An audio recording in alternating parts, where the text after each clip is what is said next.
잘들 계셨죠? 날이 많이 더워졌습니다.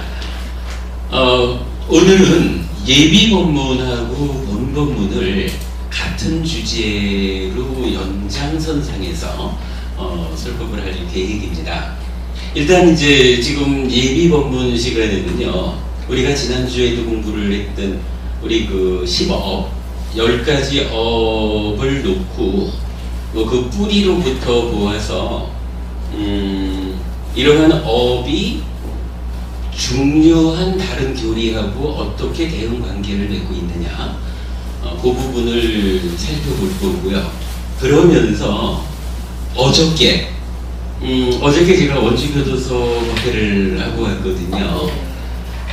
우리 교도소의 재소자 부부님들한테 그 설법한 이야기를 같은 주제의 범위 안에서 좀 여러분들께 전달을 해드리려고 합니다.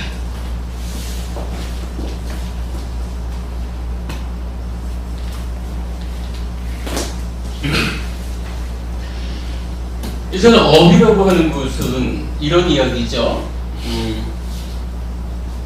몸과 말과 만호로 행위를 하죠. 몸의 행위, 말하자면 살생, 투도, 사음. 말의 행위, 망어, 양설, 악부, 기여. 만호의 행위, 간탐, 진해. 진해인데 우리 그 진해라는 것은 우리 분노와 폭력을 쓰려는 의도에서 분노와 폭력 두 가지로 이건 경전이 꼭 나누어서 설명한다라는 거는 우리 잊지 않아야 되죠.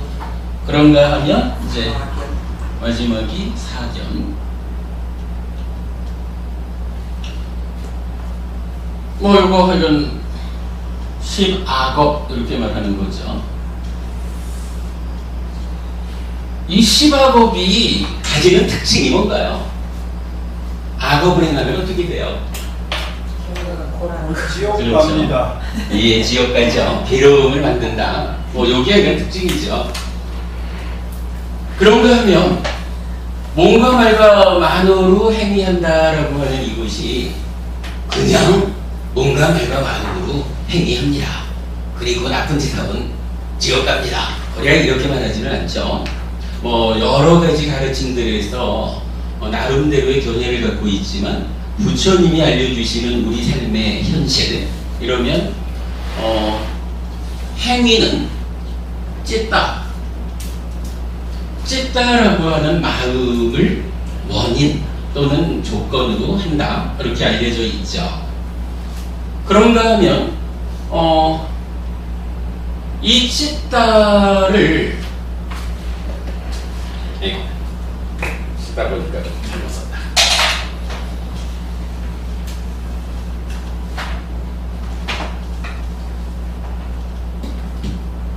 이 찢다에 관계되는 것이 또 있죠. 일단 쓰기가 좀 열심히 생각을 하고 왔는데 왜 그림이 잘 안 그려질까? 이런 이야기죠.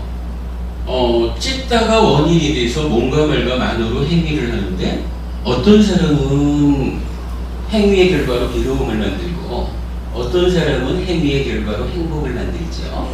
요 차이가 어디에서 옵니까? 라고 할 때 요 찢다를 조건 지우는 것이 있는 거죠. 찢다가 무엇에 조건 지어졌느냐 라고 할 때 우리 보통 탐진치 이렇게 하는 거죠. 그런데 탐이라고 하는 것과 진이라고 하는 것은 사실은 손바닥의 앞뒤와 같다 그랬죠. 탐과 진이라는 것은 탐도 있고 진도 있고 이런 게 아니에요. 그냥 탐이 있을 땐 탐만 있고 진이 있을 땐 진만 있는 거예요. 그런가 하면 요것에 받침이 된다 할까? 어리석음이라는 게 있죠. 그러니까 어리석음이 있다라고 하는 것은 사실은 이것은 이미 내가 존재화되었다. 그래서 욕계, 색계, 무색계라고 하는 중생세상을 내가 되어서 살아가는 상태죠. 그러니까 어리석음이 있습니다 라고 하는 것은 기본적으로 그러니까 탐을 기준에서 보면 욕탐, 색탐, 무색탐 중에 어떤 한 가지 욕심이 작용하고 있는 상태입니다. 이렇게 보는 거죠. 우리가 강조한 거지만은 어리석음에 토대해서 거기에 어떤 작용이 개입돼야 탐이나 진이 생기는 게 아니고 어리석음이 있다라고 하는 그 자체가 이미 존재가 되었다라는 것을 의미하면서 욕심이든 성냄이든 둘 중에 하나가 함께 하는 거죠. 그래서 이제 치를 토대로 탐 또는 진이 있다. 이렇게 말했고, 우리가 이제 최근에 공부한 겁니다면은, 요 치, 어리석다라고 하는 것은 두 가지로 나누어 말할 수 있죠. 무엇가 있나? 무명과 분노. 응? 무명과 번뇌. 아, 그렇죠. 무명과 번뇌.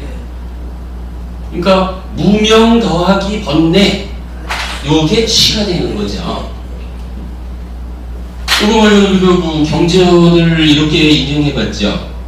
보통은 아라한 이러면 탐진치로부터 벗어난 탐진치를 제거한 사람 이렇게 되는데 어떤 경전, 뭐 엉킴경인가 그쪽에서는 아라한을 말하면서 탐과 진 그리고 무명과 번뇌가 제거된 사람 이래서 치가 곧 무명 더하기 번뇌다 이런 것을 이제 알려주고 있고 뭐 이런 그건 우리가 공부한 번뇌가 구체적으로 뭡니까? 라는 부분 공부 내용에 의하면 병든 쌍냐가 인식과정에 개입해서 왜곡된 앓을 일으킨다.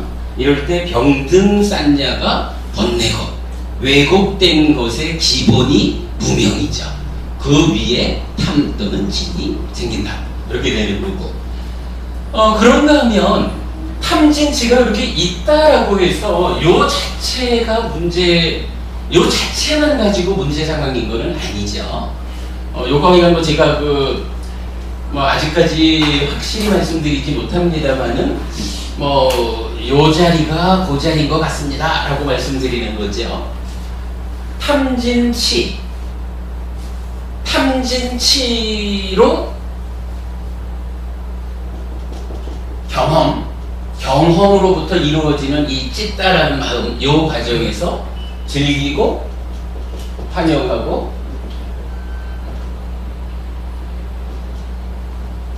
묶여 있으면 이런 이제 정형무가 나타나죠. 그래서 탐진치로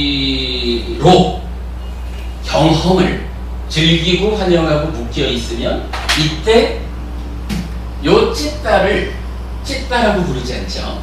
요 찢다를 딴하 가래라고 부르는 거죠. 그래서 가래는 탐진치에 오염된 찢다 이렇게 말하는 거죠.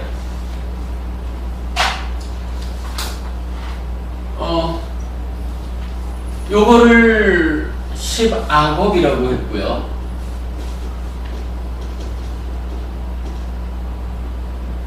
요것은 괴로움을 결과짓는다. 그런데 우리가 공부하는 이유는 뭐냐? 괴롭지 않으면 좋겠다. 요 얘기죠. 괴롭지 않으려니까 괴로움을 만드는 행위를 하지 않아야 되겠다. 요게 나타나죠. 그래서 이제 괴로움을 만들지 않는 행위를 통해서 괴로움의 소멸을 만들어 보자. 괴로움의 소멸이 있으려면 요것은 10악업의 반대인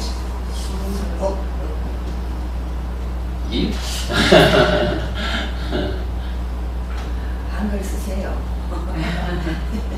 그러게 아닙니다. 10선업을 짓자 이렇게 되는 거죠. 13선업이라 그러면은 뭐 불살생, 불투도, 불사음, 불망어, 불양설, 불악구, 불기여, 그리고 불탐, 부진, 정견 이렇게 되는 거죠. 뭐 요 밑에 보면 무탐과 무진 이렇게 되겠죠. 그리고 무치. 무치라는 것은 공부하다 죽어라. 번뇌의 소멸, 번뇌 없음 이렇게 말해야 될까요? 하여간 싼냐가 병들지 않은 무상고 무아의 상향 이렇게 되는 거죠. 그리고 무명이라는 것은 명, 요 부분을 또 이제 정견이라고 말하기도 하죠. 정견은 여러 단계로 쓰이죠. 요렇게 놓고 우리가 이제 몇 가지로 어떻게 하면 악업을 선업으로 바꿔가지고 행복을 만들 것이냐, 요거를 이제 여러 단계로 본 거죠. 첫째로는 몸과 말로 하는 행위,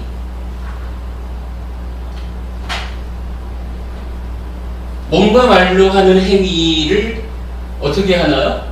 계를 지킴으로써 괴로움을 만드는 행위를 하지 않습니다. 요거죠. 계를 지킨다라고 하는 말이 불살수행부터 불기여까지 이렇게 이제 적용이 되는 거고, 요거 말고 우리 제가제자의 입장에서는 뭐 그냥 오게 이렇게 보면은 되겠다 이렇게 말씀을 드린 거죠.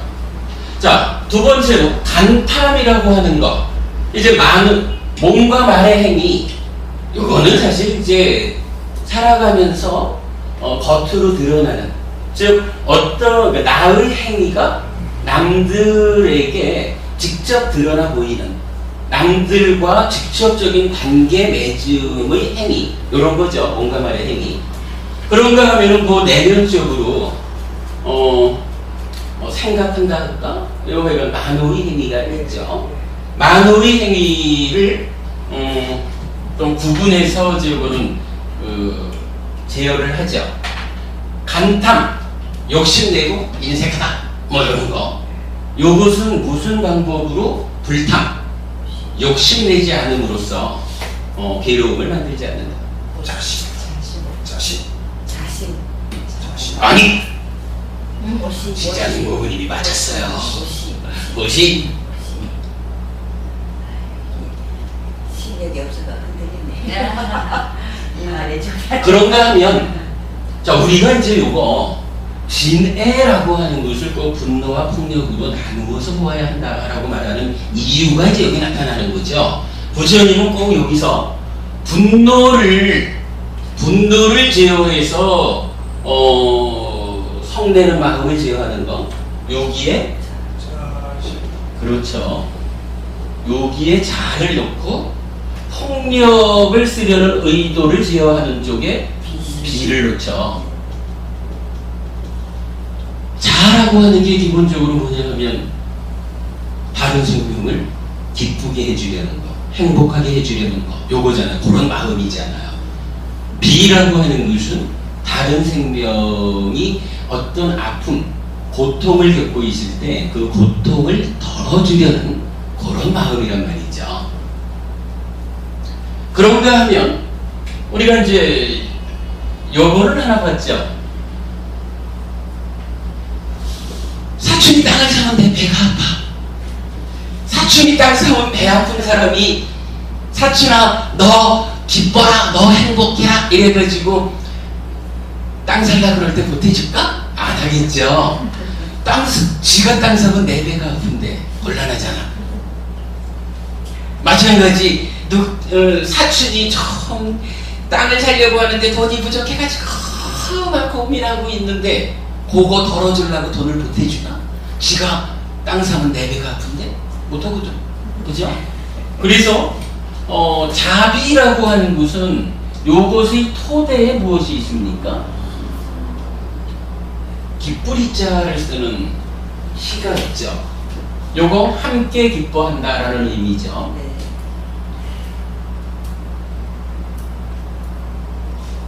그래서 함께 기뻐하는 마음. 사촌이 땅을 세운 배가 아픈 게 아니라 우와 훌륭하다 잘했다 이래가지고 내가 같이 기쁠 수 있어요? 너가 좋으면 내가 기쁘니까 너를 기쁘게 하기 위한 내 마음이 일어나는 거죠.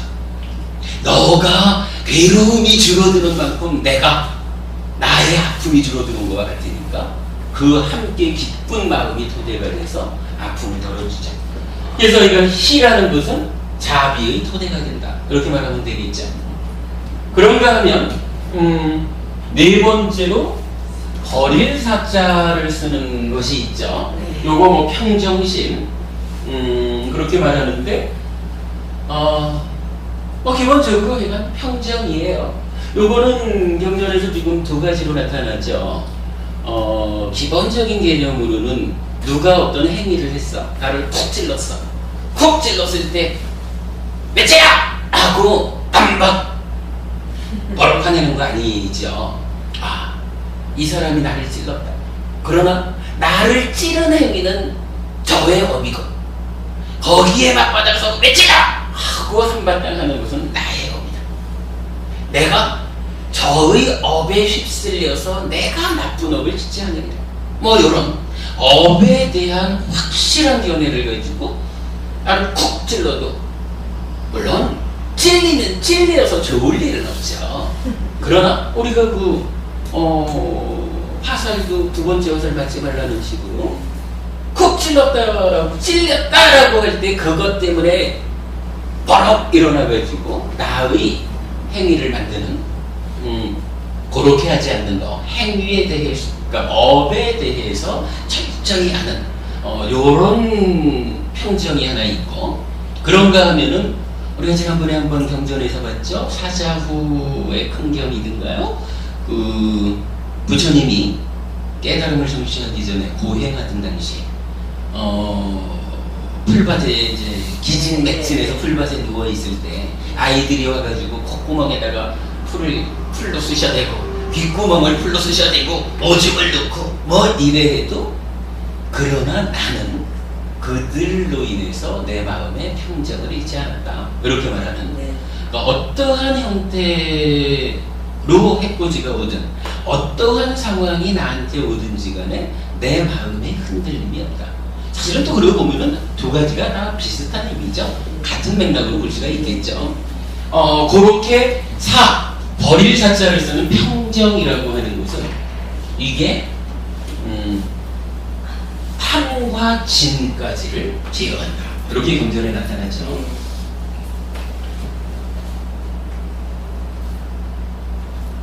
여기까지를 놓고 보면 요거 자비시사 사무량심이죠. 요거 달리 말하면 사범주 이래요. 네 가지 성스러운 머무이라. 무엇가 성스럽게 머무느냐?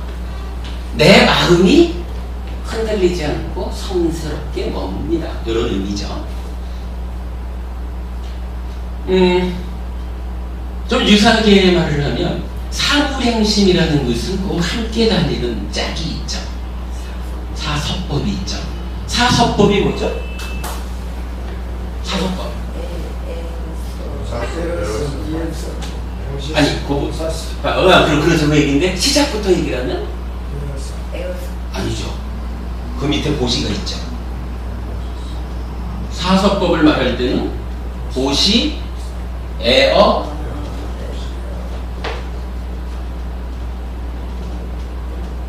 이행, 동사 이렇게 말한단 말이에요. 그래서 요거를 뭐 우리가 네 가지 꼬시는 법 이렇게 표현을 했지만 사섭법이잖아. 내 편 만드는 법. 위에 두 개하고 그렇죠.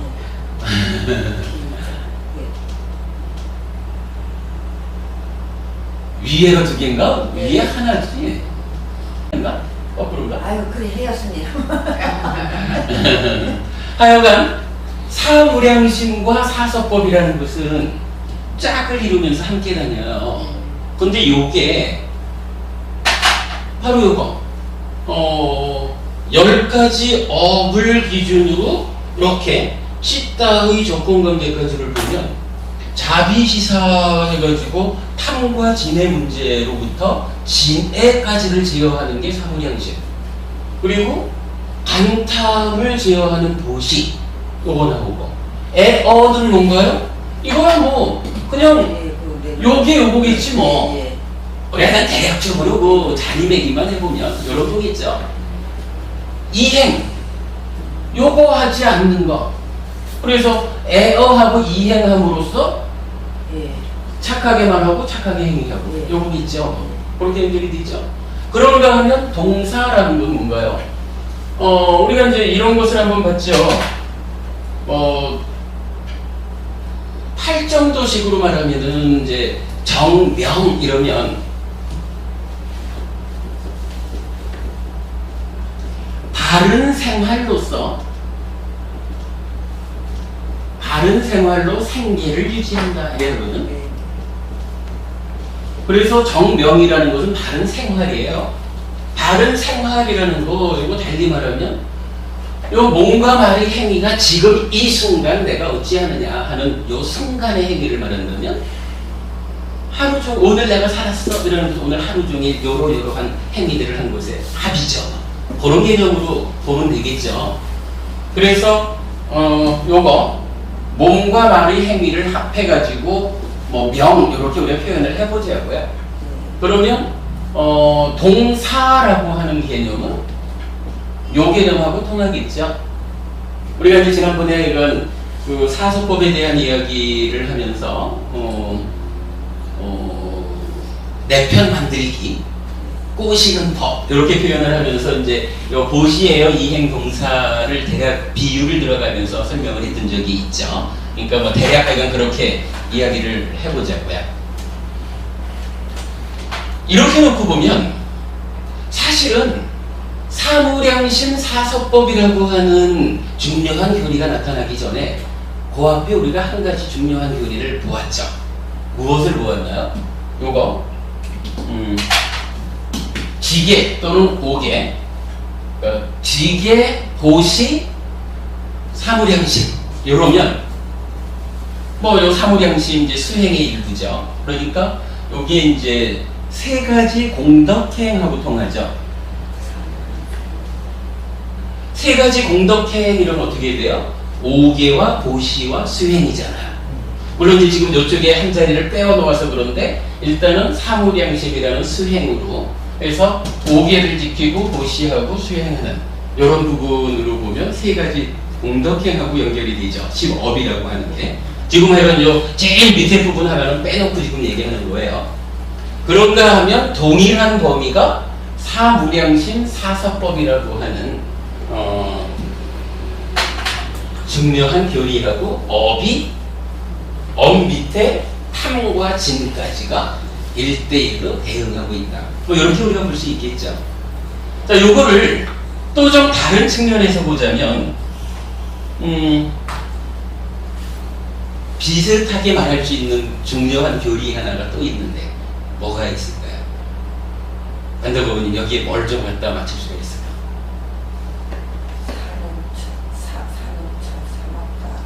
뭐 그거를 포함한 포괄적인 그 교리로 8정도가 있죠.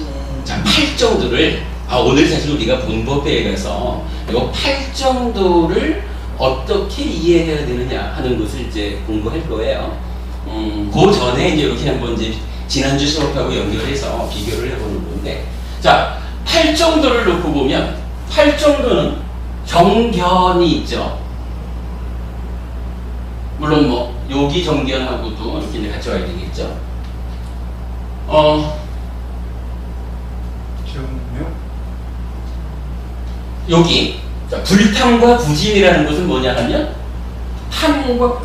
간탐과 분노와 폭력 요 세 가지죠. 네. 요거 빨리어로 어떻게 되나요?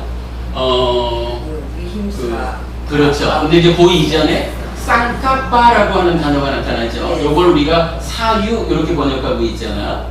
그래서 사유를 말할 때 세 가지로 나오잖아. 까마 쌍까빠, 부야바다 쌍까빠, 위행사 쌍까빠. 요거였죠? 뭐 이게 이제 뭐 까마하고 아비자하고 좀 차이는 있지만 좀 이제 약간 이제 돌려서 보면 까마 쌍까빠, 부야바다 쌍까빠, 위행사 쌍까빠 이런 식으로 대응을 했던 거죠. 그거를 그대로 바꾸면 어떻게 되나요? 네칸마 쌍까빠, 아 부야바다 쌍까빠, 아 위행사 쌍까빠 이래가지고 바로 요 사유라고 하는 말은 만어의 행위 중에서 견해를 제외한, 그죠? 견해를 제외한 간탐과 진해를 두 개로 나눠서 도합 세 개의 단어를 써가지고, 그죠? 세 개의 단어를 써가지고 요 불탐 부진을 묶어서 정사유 이렇게 쓴단 말이죠. 그런가 하면 이제 뭐 정견과 정사유로 이게 만어의 행위잖아요.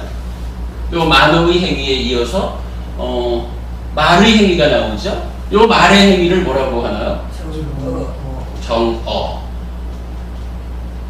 그리고 몸의 행위에 해당하는 세 가지를 정업이라고 부르죠.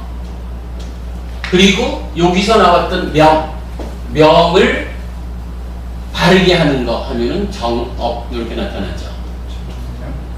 그러면은 정견으로부터 정사유, 정어, 정업, 정명 이러면 요 부분이 똑같아요. 지금 여기 나오는 정견으로 봐야 되느냐, 여기 나오는 정견으로 봐야 되느냐는 애매함은 좀 있지만 거의 그 이쪽 부분까지를 총괄해가지고 몸과 말의 행위에다가 생활까지 요걸 담아가지고 팔정도에서는 정견, 정사유, 정어, 정업, 정명 다섯 가지로 나누어서 이제 말하고 있죠. 그러니까 다섯 가지로 나누어서 그거를 각각이 잘하자 이렇게 말하는 거로 이해를 해보자고요. 뭐 팔정도라는 것은 이제 여기에다가 몇 가지가 더해지죠. 정진이 있어요. 그리고 정염, 삼마사띠가 있고 그 다음에 다시 이어져 가지고 정정. 그래서 8가지로 팔정도를 이제 말하게 되죠. 이따가 본법회 때는 좀 더 설명을 드리도록 하겠지만 요 정정진, 정염, 정정 중에 두 가지 정정진과 정염은 이 부분 전체를 총괄해가지고 적용되는 걸 알 수가 있어요. 그러니까 우리가 싹띠하자라고 하는 거가 내 안에서 욕심이 일어나는 걸 싹띠하자 이것도 있지만 내가 지금 남을 해치려고 하네 라고 하는 몸의 행위도 싹띠해가지고 계를 지켜야 되는 거.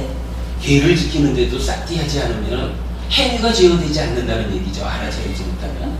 뭐 이제 그런 이제 개념이 적용되고 그 다음에 정정이라고 하는 부분이 이제 뭐 약간 이렇게 해가지고선 적용되는 것 같아요.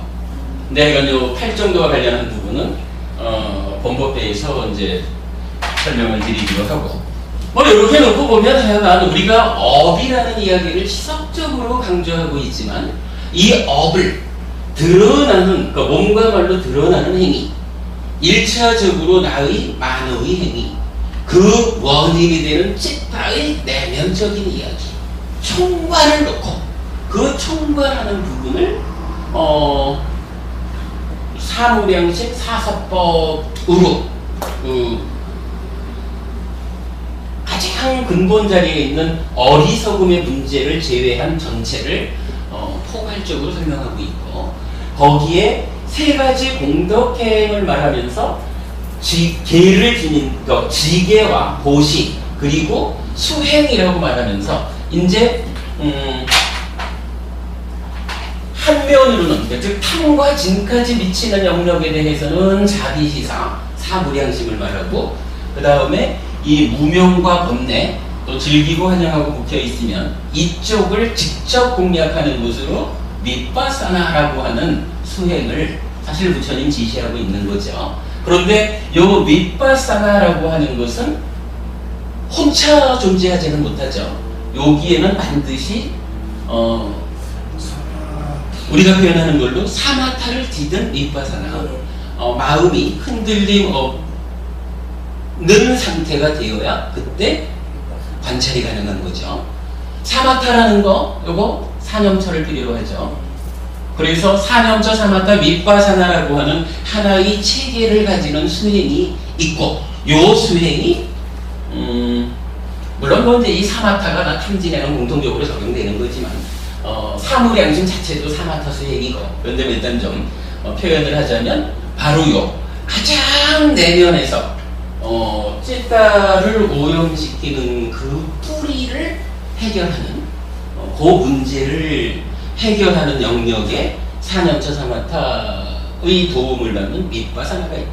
그러면은 세 가지 공덕행 이럴 때 지계 보시 사무량심이 수행 1, 그리고 사념처 사마타 밑바사나가 수행 2, 이렇게 해서 전체 영역을, 그죠? 자, 가장 밑에 있는 번뇌로부터 일수량의 생활이라고 말하는 영까지 전체 영역을 지계와 보시와 두 가지 수행으로서 총괄해서 우리 삶을 바꾸는 요것을 이제 제시하고 있다.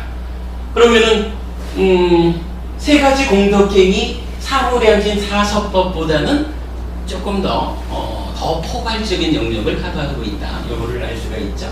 그리고 먼저 이어가지고 8정도가 나오는데, 요거는 대략적으로 세 가지 공덕행과 동일한 영역을 관리하고 있다. 근데 요 부분 조금 있다가 공부하기로 하자. 그렇게 말씀을 드리고요.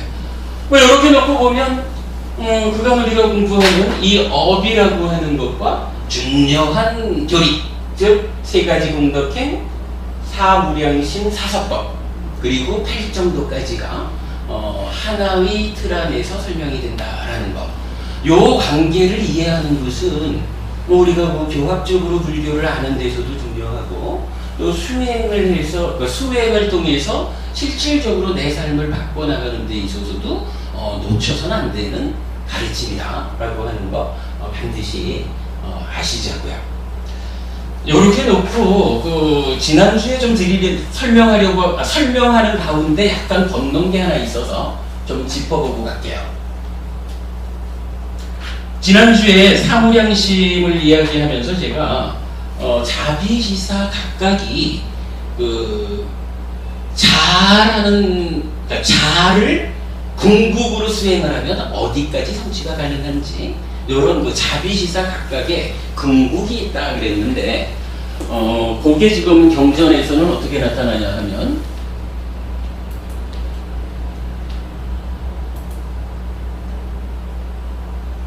뭐 결론만 말씀드리죠.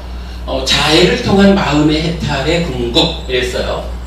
자를 통해 가지고는 어디까지를 성취할 수 있느냐 하면 깨끗함 이렇게 표현하는데, 이 깨끗함이라는 의미는 거의 뭐 그 제4선을 성취하는 거, 이렇게 우리가 그 의미를 이해해도 좋을 것 같아요. 그러니까 제4선을 대표하는 표현이 뭐냐 하면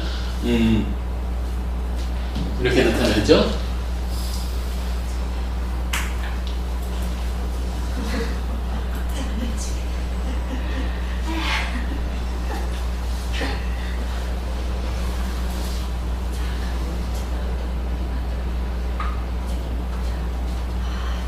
제4선을 번역을 이렇게 해요. 즐거움도 끊어졌고 괴로움도 끊어졌고, 또한 이미 희열과 고뇌들도 완전히 끊어졌기에 괴로움도 없고 즐거움도 없는 맑고 깨끗한 평정에서 알아차림이 있는 네 번째의 선정, 이렇게 나타나거든요.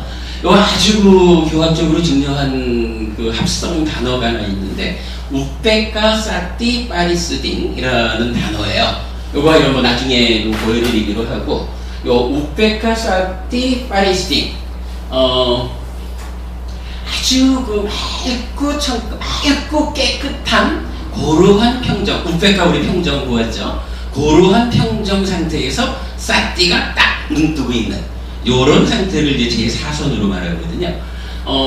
지금 이제 자무량시 자무량심을 닦으면 궁극적으로 깨끗함이 완성된다 라고 말하는 것은 이런 측면에서 볼 때 제4선까지를 자해 수행, 자해관을 통해 가지고 도달할 수 있다. 아마 이런 의미로 뭐 이해하는 게 타당할 것 같아요. 마찬가지로 비를 궁극적으로 닦으면 제4선 닦으면 이제 무색계 하늘이 있잖아요. 비심을 닦으면 공부변처를 궁극으로 한다 이렇게 나타나고요. 그 다음에 희무량심을 궁극으로 닦으면 식무변처를, 그리고 사무량심을 궁극으로 닦으면 무서유처. 그러니까 사무량심을 가지고 비상비비상처까지는 못 간다는 거예요. 그냥 이 사무량심을 아주 궁극으로 가면 제4선의 깨끗함, 공무변처, 식무변처, 무소유처까지를 성취할 수 있다. 이렇게 이제 말하고 있거든요. 그러니까 사무량심을 우리가 이해하면서 그 궁극에 대해서는 같이 알아야 될 것 같아서 소개를 드리고요. 그 다음에 사서법에 대한 이야기도 한 가지가 나타나요. 요거 이제 힘경이라고 안구 따라니까야 아홉의 모음의 다섯 번째 경이에요. 여기서 보면 비구들이여 네 가지 힘이 있다. 무엇이 넷인가? 통찰지의 힘, 정진의 힘, 비난받을 일이 없음의 힘, 섭수의 힘 이래가지고 요 섭수의 힘에서 사서법을 말해요. 자, 섭수의 힘 비구들이여 그러면 어떤 것이 섭수의 힘인가? 비구들이여 네 가지 섭수하는 행위 사서법이 있나니 보시, 애어, 이행, 동사이다. 비구들이여 보시 가운데 으뜸은, 자, 이 얘기를 하는 거예요. 이제 보시, 애어, 이행, 동사라는 사서법이 있잖아요. 근데 이 중에 보면 우리가 공부해서 아는 거지 뭐. 보시라는 것은 어떤 게 있어요? 제시, 법시, 무외시가 있잖아요. 다 그 각각이 무슨 말인지 우리가 알잖아요. 그러면 반도부부님 어떤 게 좋을까? 제시, 법시, 무외시 요 세 가지 중에서 최고의 보시라면 어떤 걸 고를 수가 있을까요? 법시죠. 근데 왜 그걸 법시라고 해야 할까? 잘 모르지 뭐. 잘 모를 때 우리가 그 부처님이 법을 알려주니까 결국은 치를 제어해주는. 예, 뭐 그런 의미일 거예요. 뭐 분명히 그런 의미일 건데 그걸 그냥 이리저리 설명하기 좀 어려울 때는 경전이 알려준다. 부처님이 법보시가 최고요 라고 말했다. 이렇게 말할 수 있으면 좋겠거든. 지금 요 경이 힘경, 이 경에서 이렇게 말하는 거예요. 비구들이여 보시 가운데 으뜸은 법보시이다 라고 관도법부님의 그 답변이 맞아 라고 부처님이 확인을 해주더라는 거예요. 그래서 지금 이제 요 사무량심이 궁극이 어디냐 하는 것을 우리가 보았다면 이제 서법에서도 짚어봐야 될 것이 있다. 자, 보시는 제시, 법시, 무외시 세 가지가 있습니다. 그 중에 최고의 보시는 법보시입니다. 이렇게 경전을 말해주고 있다는 거예요. 우리가 이거 기억하셔야 돼요. 그 다음에 애어, 사랑스럽게 말하는 거잖아. 이 사랑스럽게 말한다라고 하는 것은 어떻게 하는 게 최고일까? 그냥 여보 사랑해 이렇게 애교를 뜬다 할까? 아니면 뭐 기강스럽게 한다거나 뭐 이런 것도 사랑스러운 말이거든요. 그런데 애어, 사랑스럽게 말한다라는 것은 구체적으로 어찌할까? 뭐 그런 것도 방법이 되겠죠. 듣고자 하고 귀를 기울이는 자에게 거듭거듭 법을 설하는 것이다. 그러니까 다 말이에요. 보여요. 안경 안 끼고. 그러니까. 대단한 할머니 안경만 끼고 저게 다 보여. 실제로 이제 저도 그래요. 법회를 하다 보면 듣기 싫어하는 표가 느껴지죠. 그러면 에이구 내가 뭘 잘못하고 있구나 해가지고 대충 마무리 짓고 끝내는 거예요. 근데 이게 뭐 사실은 시간이 뭐 2시간이거든 3시간이거든 말하는 저도 좋고 듣는 어부님들도 좋고 이래가지고 서로 그냥 다 눈을 마주치면서 공부를 할 때는 시간이 사실은 의미가 없는 거야. 아니 뭐 하루 종일 하면 어때? 서로 좋은데. 그죠? 서로 좋은데. 이렇게 말하는 거예요. 사랑스러운 말 가운데 으뜸은 듣고자 하고 귀를 기울이는 자에게 거듭거듭 법을 설하는 것이다. 법을 설한다는 건 법보시잖아요. 법보시를 어떻게 하는 것이 으뜸이냐? 보시 가운데는 법보시가 으뜸인데 이 법보시를 듣고자 하고 귀를 기울이는 자에게 한 번 하고 끝내는 게 아니라 거듭거듭 반복해서 그야말로 확실하게 할 때까지 요게 사랑스러운 말 가운데 으뜸이다 이거예요. 사랑한다, 내가 너를 정말 사랑해 라고 말하는 것도 사랑스러운 말일지 몰라도 그 가운데 으뜸은 결국은 부처님의 말씀을, 부처님의 가르침을 전한다. 어떻게 전하느냐? 듣고자 하고 귀 기울이는 자에게 거듭 전한다. 요게 책. 보시 에어에서 이제 에어까지도 나타나는 거죠. 그럼 세 번째 이행. 이로운 행위는 어떤 것이 으뜸입니까? 길으니까 제가 읽어드릴게요. 네 가지로 설명을 했어요. 자, 이로운 행위 가운데 으뜸은 1. 믿음이 없는 자에게 믿음을 가지도록 격려하고 믿음에 머물게 하고 확고하게 굳히도록 하며 2. 계행이 나쁜 자에게 계를 지키도록 격려하고 계에 머물게 하고 확고하게 굳히도록 하며 3. 인색한 자에게 베품을 구적하도록 격려하고 베품에 머물게 하고 확고하게 굳히도록 하며 4. 통찰지가 없는 자에게 통찰지를 구족하도록 격려하고 통찰지에 머물게 하고 확고하게 굳히도록 하는 것이다 이랬어요. 네 번째, 통찰지가 없는 자에게 통찰지를 구족하도록, 요 얘기는 사실은 수행이에요.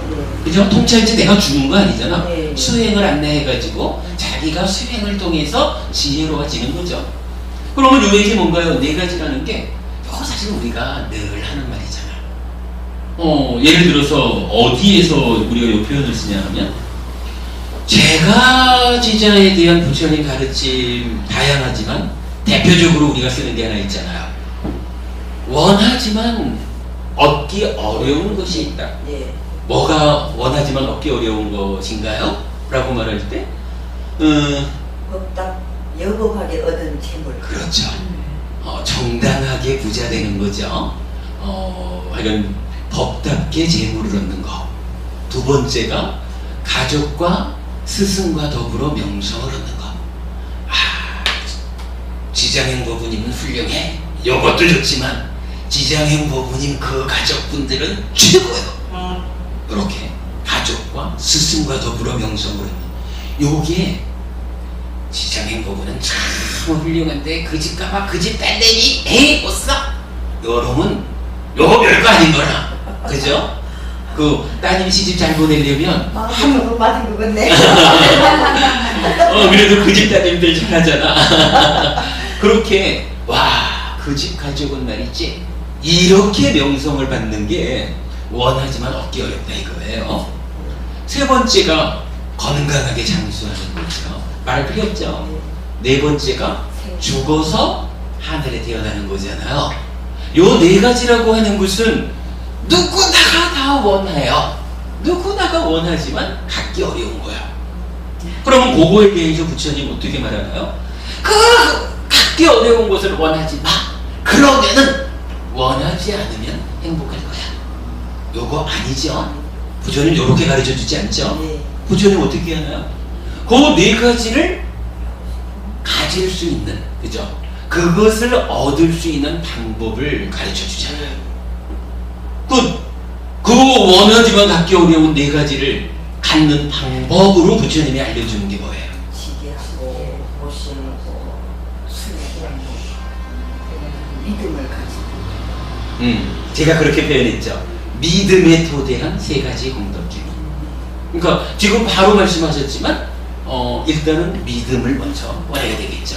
왜냐하면 부처님에 대한 또는 그 가르침에 대한 믿음이 없는데 야, 내가 오계를 지키고 보시하고 수행하면 정말로 그런 것들이 얻어질까요?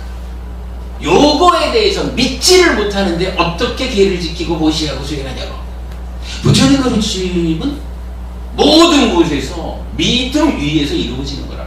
수행을 하는데도요, 부처님 가르침이야말로 참으로 완전한 가르침이라서 가르쳐주는 그대로 수행하면 내가 성취한다, 내가 괴로움에서 벗어난다, 알아낸다, 향상한다.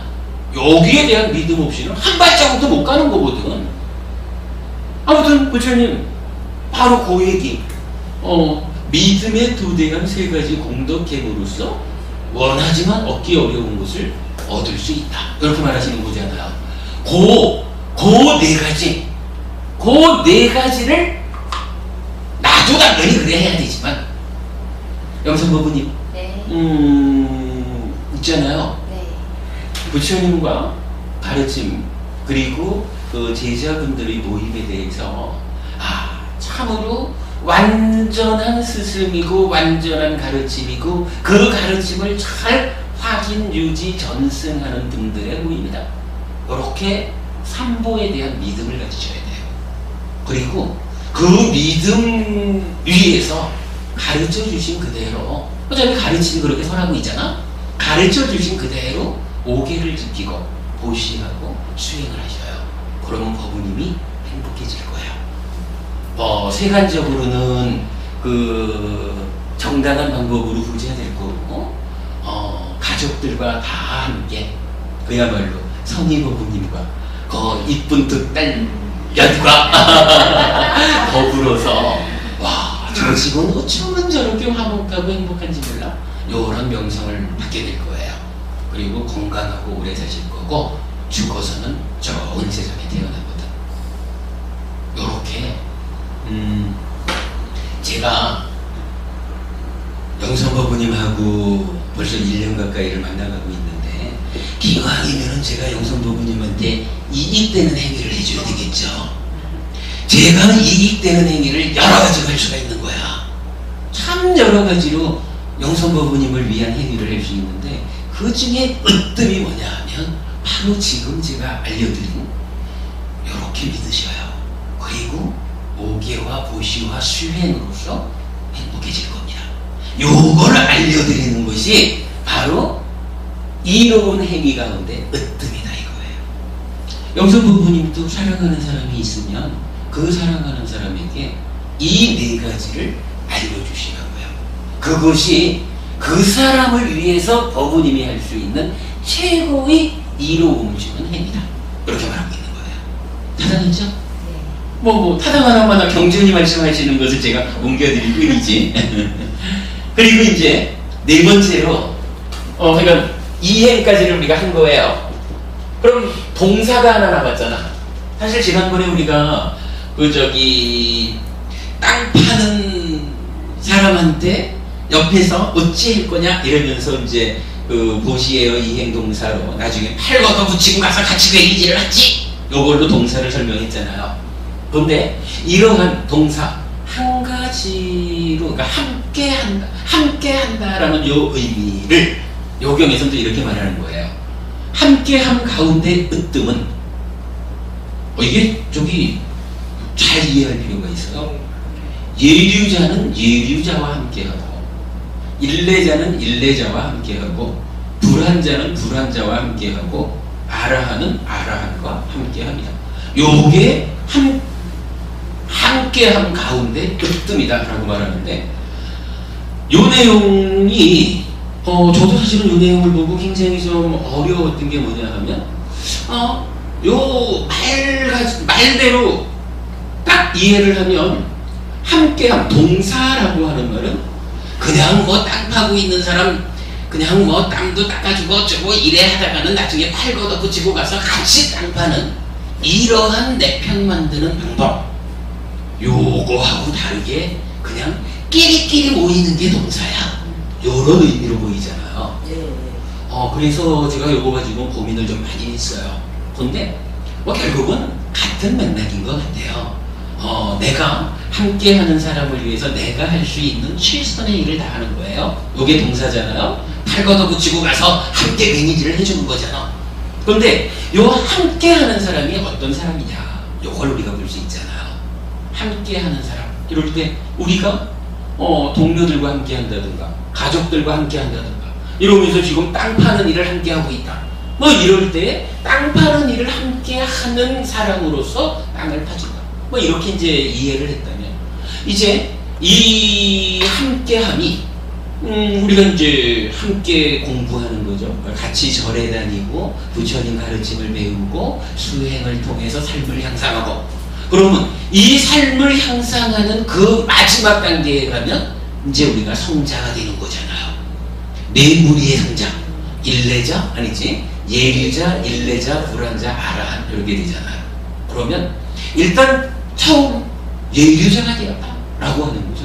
예류자가 이게 네 단계의 성자 중에 가장 아래다라고 말을 하지만, 우리가 이제 나중에 진리상류다 사성제 공부를 하면서 나오지만은 예류자를 성취했다라고 하는 이 단계가 얼마나 높고 복된 자리인지 하는 것을 우리가 경전에서 이제 말해주고 있거든요.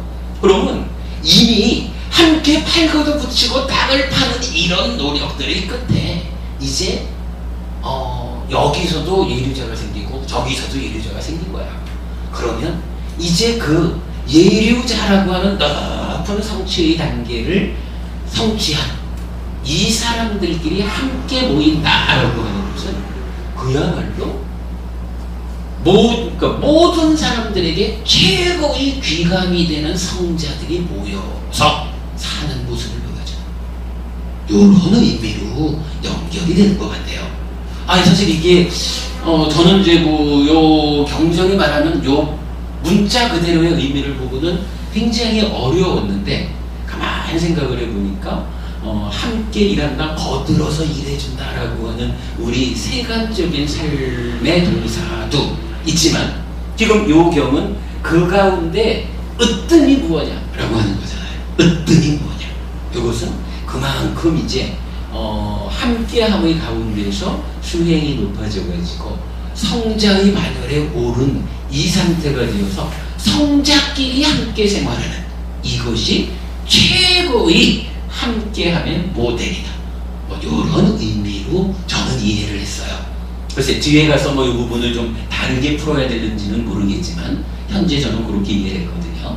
아무튼 그래서 경전은 이 동사 가운데 으뜸은 성자들이 각각의 성자들끼리 함께하는 것이다, 이렇게 경전이 말해주고 있다라는 거죠. 자, 이렇게 되면 사무량심과 사서법에 대해서 그 의미가 뭐냐 하는 것을 우리가 그동안 충분히 공부를 한 거고, 이제 그 가운데 사서법의 궁극으로 어디까지를 성취할 수 있느냐에 이어서 사서법 네 가지 내편 만드는 방법 중에 으뜸이 뭐냐, 으뜸이면 요거 잘하면 다 내편되는 거죠, 그죠? 그런 방법을 이제 경전을 통해서 알려드린 것으로 하겠습니다. 자, 그러면 이제 업과 관련해서 중요한 교리 몇 가지를 1대1의 대응관계를 살펴봤어요. 뭐 이런 내용은 정말 우리가 좀 잘 기억하고 있으면 앞으로 공부를 해나가는 데 있어서 흔들림이 없게 될 거예요. 자, 요걸까지를 하고 어저께 원주 교도소에서 우리 재소자 법부님들을 위해서 설법한 내용을 간단하게만 전달을 해드리겠습니다. 이렇게 했어요. 사회보시다. 이게 이 자리에서 제가 질문을 하면 마땅한 답이 잘 안 나올 것 같아. 그래도 일단 해보죠. 저기 서가인 법부님, 오늘 화를 좀 몇 번 내셨어요? 안 내셨죠? 이게 이래서 이제 마땅한 답이 안 나올 것 같다는 얘기를 하는 거야. 이 공부하는 분들이라서. 어제 원주교도소에서 딱 설법을 시작하면서 제가 그랬어요. 딱 이 자리 사회를 보시는 법부님한테, 법부님, 오늘도 화를 좀 내셨습니까? 그랬더니 네 그러더라고요. 네 그래. 그래서 제가 화를 내면 일단 화를 낸다라고 하는 것이 어떻게 진행이 될까? 이렇지 않을까요? 내가 배가 고파. 그런데 맛있는 빵이 한 조각 있어. 야, 배고픈데 요 맛있는 빵이 있구나? 그래서 이걸 내가 먹어야 되겠어. 이런데 배고프면 사실 혼자만 배고프진 않죠. 대개가 옆자리에 있는 친구가 야, 나도 배가 고픈데 그 빵 좀 나눠주라. 여러 거 아니겠어요? 그러면 아니 내가 배가 고파 죽겠는데 빵을 나눠 달래네. 그래가지고 어떻게 되나? 야, 빵이 한 조각밖에 없는데 이걸 어떻게 너랑 나눠 먹니? 안 돼! 하고는 바로 화를 내겠죠. 그런데도 이 옆에 친구가 그래도 내가 너무 배가 고프다. 조금씩 나눠 먹자. 콩 한 쪽도 나눠 먹는다는데 어머 하면서 요구를 하면 안 돼! 라고 버럭버럭 화를 좀 내겠죠. 그런데도 물러나지 않고 계속 그래도 좀 주라 라고 하면 어떻게 되나요? 우리가 잘 쓰는 표현이잖아. 몽둥이를 들어가겠구만. 화를 낸다라고 하는 그 과정이 그죠? 어떠한 상황에서 내꺼 해야 되는데 내꺼 하지 못하게 반대되는 경우가 생겨나면 그거에 대해서 싫어! 라고 하는 이것이 분노라는 말로 이렇게 표현이 되는 거죠. 그러면 처음에는 그냥 버럭 화내는 상태가 되지만 그게 좀 더 진행이 되면 몽둥이를 들어야겠구만 하면서 폭력적인 의도를 갖는 거잖아요. 그리고는 그게 제어되지 못하고 몸과 말의 행위로 드러나면 정말로 후려칠 것이고 이래 되면 문제가 좀 생기죠. 자, 분명히 그 화를 낸다라고 하는 것은 여기에서 우리가 알아보는 바와 같이 분노하는 마음과 폭력을 쓰려는 의도로 진행이 돼요. 그리고 이러한 진애라고 하는 만호의 행위가 만호 안에서 제어되지 못하고 몸과 말로 드러나면 정말로 팍 욕지거리하고 몽둥이를 휘둘러서 하면 탁 때리고 그런 일이 생겨나는 거예요. 그러면 화낸다는 것의 진행은 이렇게 되지만 그 과정에 좀 다른 측면에서 또 따라가는 것이 하나 있죠. 그렇게 물어봤어요. 부모님, 화라는 게 이렇게 진행이 되는데 어떻습니까? 화를 딱 내기 시작하면 화를 낼 때 화의 상대방이 괴롭습니까? 아니면 그보다 먼저 법부님 스스로가 먼저 괴롭습니까? 그러니까 아시더라고요. 제가 먼저 괴롭지. 근데 사실 그렇지 않습니까? 안 돼! 뭐 이래 하려면은 내 속이 벌써 부글부글 끓고 얼굴이 시뻘개지고 열이 뻗쳐오르잖아요. 이게 감당이 안 되니까 엉덩이를 들고 이래 되는 거잖아요. 이러한 분노 폭력에서 행위로 이어지는 진행 단계가 있는데 그 진행과 함께 수반되어 가는 것으로 첫 번째로는 내가 괴로워지는 거예요. 내가 괴로워지고 이 나의 괴로움이 행위로 넘어가고 나면 상대방도 괴로움을 당하잖아요. 근데 거기서 끝나나요? 사실은 안 그렇죠. 내가 그냥 한방 몽둥이를 휘두르면 그 다음에는 또다시 상대방에 의해서 어떠한 행위가 이어져 가지고 나한테 다시 더 큰 괴로움이 돌아오잖아. 그죠? 화를 내는 건 이렇게 가는데 거기에 따라서 내가 먼저 힘들고 상대방이 힘들고 다시 내가 더 힘들어지고 이런 상황이 되잖아요. 그러니까 부처님은 어떻게 말하나요? 화내지 않아야 합니다. 이렇게 말하잖아요. 화라는 것은 이렇게 나쁜 놈이라서 경전에서는 여러 가지로 말하죠. 꼭대기에는 구리부도 있지만 뿌리에는 독이 들어있는 여기에 바로 화내는 거예요. 이렇게 말하기도 하고, 얼마 전에 우리가 공부했지만 그러니까 탐이라고 하는 거, 탐은 뭐죠?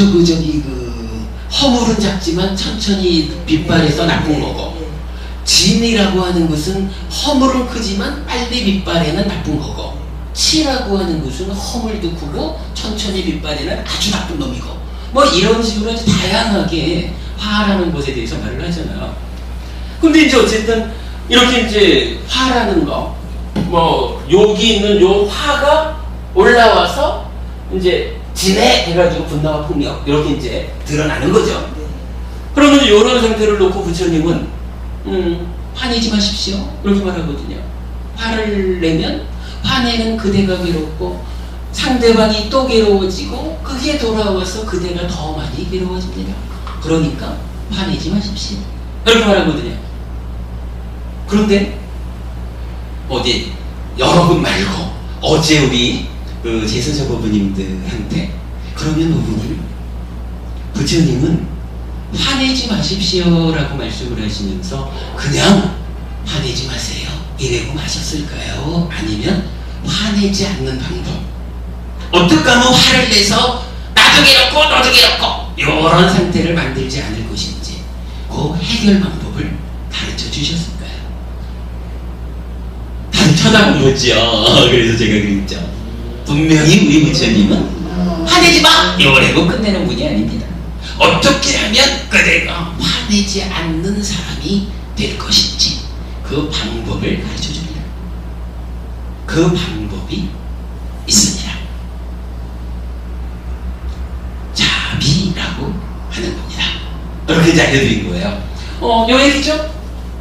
분노를 자심을 닦음으로써 부진, 비심을 닦음으로써 부진, 자로서 분노를 억제하고 비로서 폭력을 제한다. 이렇게 말하는 거죠. 그러면 자비수행, 자애와 연민의 수행을 하자. 이러면 화내지 않는 사람이 됩니다. 라고 가르쳐드렸죠. 그리고 또 여기서 끝나면 안 되잖아요. 그러면 구체적으로 자애 수행은 어떤 방법으로 분노하는 마음을 제어할 수 있습니까? 이렇게 합시다. 기본적으로 자라고 하는 것은 다른 생명을 기쁘게 해주려는 마음입니다. 다른 생명을 행복하게 해주려는 마음입니다. 부처님은 이런 방법으로 자애의 마음을 닦아라 라고 가르쳐 줍니다. 자, 우리가 화내는 이야기를 해봤지만 화내는 일에서도 첫 번째로 누가 괴로우냐 하면 내가 괴롭잖아요. 그리고 상대방이 괴롭잖아. 돌아와서 또 내가 괴롭죠. 그러면 자애의 마음을 닦자라고 할 때도 똑같은 순서야. 기본적으로 내가 행복해져야 되겠다. 내가 행복해져야 되겠다 라는 생각을 먼저 내 마음에 채우자. 그리고 나면 가까운 데부터 다른 사람들, 다른 생명들이 행복해지기를 바라는 마음을 일으켜서 내 안에다 가득가득 채워나가죠.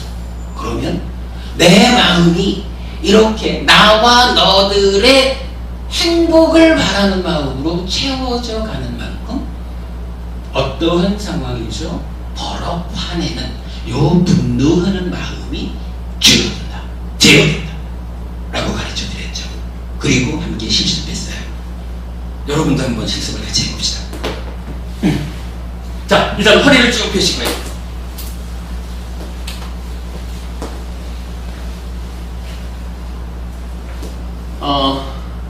뭐 당장 예를 들기가 그러니까 얘는 어저께 교도소 법회에서 함께한 그대로를 해보겠습니다. 여러분들 경험에 맞춰가지고 한번 생각해보기로 합시다. 자, 허리를 쭉 펴고요. 고개도 반드시 하겠습니다. 턱을 살짝 당기고 눈을 감겠습니다. 그리고 내 마음을 사랑하는 마음으로 가득 채우겠습니다. 시작합니다. 내가 행복하기를 바랍니다. 내가 행복하기를, 내가 행복하기를, 내가 행복하기를. 지금 내 옆에 있는 친구가 행복하기를 바랍니다. 내 옆에 친구가 행복하기를, 내 옆 친구가 행복하기를, 내 옆 친구가 행복하기를. 밤에 함께 잠자는 우리 방 친구들이 행복하기를 바랍니다.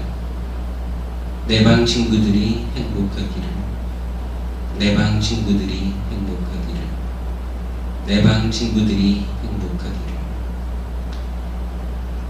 밖에 계신 내 가족들과 많은 친구들이 행복하기를 바랍니다.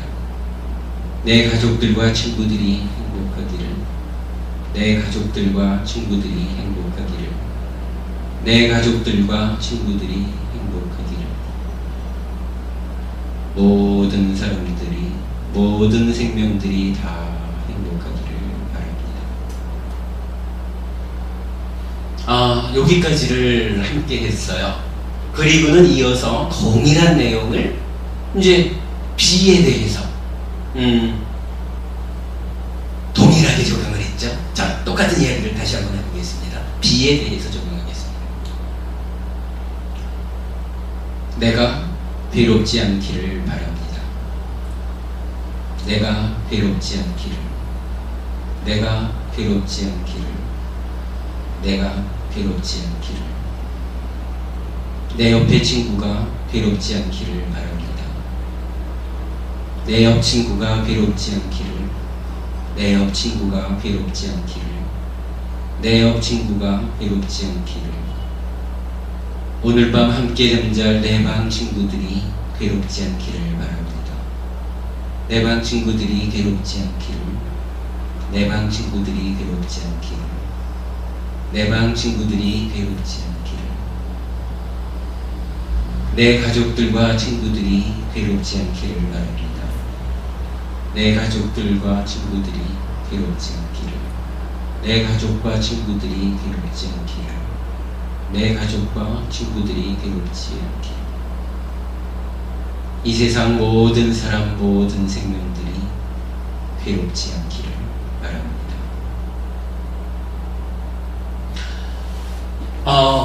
요 내용을 우리 법부님들에게 오직 한 가지 진정을 담아서 진정된 마음으로 틈날 때마다 그렇게 행복하기를 바라고 괴롭지 않기를 바라는 그 마음을 반복하십시오. 그래서 내 마음을 그러한 행복하기를 바라는 자와 괴롭지 않기를 바라는 비로 가득 채워나가십시오. 한 가지 조건은 누가 대신해 줄 수 없다는 것. 오직 법부님 스스로의 노력으로 삶을 바꾸는 것이다 라는 것. 내 마음을 이렇게 자와 비로 채워나가는 만큼 내 삶이 간탐이나 몸과 말의 악한 행위가 이어져 가지고 괴로움을 만들지 않게 됩니다. 법부님들의 삶이 행복해질 것입니다 라는 데까지를 어제 그 원주교도소에서 제수자 법부님들하고 함께 말씀을 나눴어요. 사실은 법부님들도 뭐 짧은 시간이지만 그저 함께 정말 내 마음을 다 모아서 행복하기를, 괴롭지 않기를 요래하는 내내 제가 나중에 마치면서 보니까 법부님들 한 분도 흐트러짐이 없어요. 거기에다가 법부님들뿐만 아니라 제수자 법부님들 법회를 하면 그 교도관님도 이제 몇 분들이 함께 들어오셔요. 교도관님들도 얼굴이 좋아서 이것까지 다 나타나고 그랬어요. 그래서 제가 야, 참으로 부처님 가르치니라 이렇게 사람들을 행복하게 하고 미소 짓게 만드는구나, 그런 마음으로 법회를 마쳤거든요. 우리 또한 마찬가지입니다. 우리는 사실 이제 제소자 부부님들한테는 시간의 제약도 있고 뭐 그러다 보니까 전체적인 이야기를 함께 하지는 못했지만 우리는 그래도 가장 밑에 번뇌와 무명, 탐진취, 10억 전체의 영역에서 세 가지 공덕행, 서법, 사무량심 그리고 발정도가 이렇게 행위를 제어해가지고 행복을 만드는 이런 가르침을 공부하고 있는 거죠. 그 가운데 이건 어제 제소자 부부님들하고는 바로 이거 진애, 어떻게 하면 내가 화나는 데서 벗어나서 화가 만드는 괴로움을 탈피할 것인가, 그것을 자해 수행과 연민의 수행 요걸 가지고 해봤어요. 뭐 그냥 간략하게 해본 거지만 우리 부부님들한테는 충분히 도움될 수 있는 수행이 제시되었다 이렇게 생각이 듭니다. 예비병원을 짧게 하고 싶었는데 그래도 또 한 시간이 됐네.